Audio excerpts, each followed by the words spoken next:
ഇനി പറയാൻ പോകുന്ന 3 നായകളെ വളർത്തുന്നതുകൊണ്ട് ഇസ്ലാമിൽ വിരോധമില്ല. ഏതൊക്കെയാണവ നമുക്ക് നോക്കാം. നായ എന്നുള്ളത് മുഗല്ലദായ അഥവാ കഠിനമായ നജസുള്ള ഒരു ജീവിയാണ്.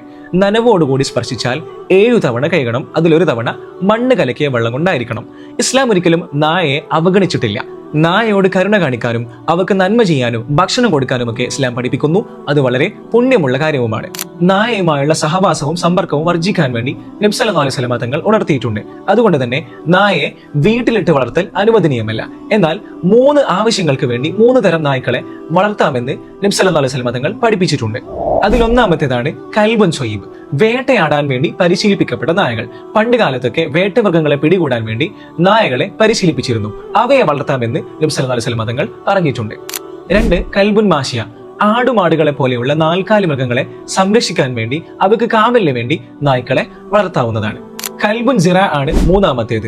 മനുഷ്യരുടെ കൃഷിയിടങ്ങൾ സംരക്ഷിക്കാനും കള്ളന്മാരിൽ നിന്നും കൊള്ളക്കാരിൽ നിന്നും അതിന് കാവൽ നിൽക്കാനും വേണ്ടി നായകളെ വളർത്താൻ നബി സല്ലല്ലാഹു അലൈഹി വസല്ലം തങ്ങൾ അനുവാദം നൽകിയിട്ടുണ്ട്. ഇവിടെ വരുന്നൊരു ചോദ്യമാണ്, വീടുകളും സ്വത്തുകളും സംരക്ഷിക്കാൻ വേണ്ടി നായകളെ വളർത്താൻ പാടുണ്ടോ, അനുവാദമുണ്ടോ എന്നുള്ളത്. മഹാന്മാരായ അയിമ്മത്ത് ഈ വിഷയത്തിൽ 2 അഭിപ്രായക്കാരാണ്.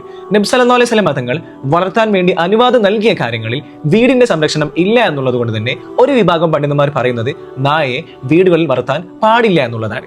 2ാമത്തെ അഭിപ്രായമുള്ള ഇമാമുമാർ കൃഷിയിടം സംരക്ഷിക്കാൻ വേണ്ടി നായ വളർത്തൽ അനുവദനീയമായതുപോലെ തന്നെ വീടും സ്വത്തും സംരക്ഷിക്കാൻ വേണ്ടി നായ വളർത്താം എന്നാണ് ഖിയാസാക്കിയിട്ടുള്ളത്. ഈ 2 അഭിപ്രായങ്ങളിൽ ഏറ്റവും അസഹായത് പ്രബലമായത് വീട് സംരക്ഷിക്കാൻ വേണ്ടി നായ വളർത്താമെന്നാണ്. ഇമാം നവവി റളിയല്ലാഹു അൻഹുവിനെ പോലെയുള്ള പണ്ഡിതന്മാർ ഈ വിഷയത്തിൽ ഇങ്ങനെയാണ് ഫത്വ നൽകിയിട്ടുള്ളത്. എന്നാൽ വീട്ടിൽ നായയെ വളർത്താമെന്ന് അഭിപ്രായപ്പെട്ട പണ്ഡിതന്മാർ ചില നിബന്ധനകളും വെക്കുന്നുണ്ട്.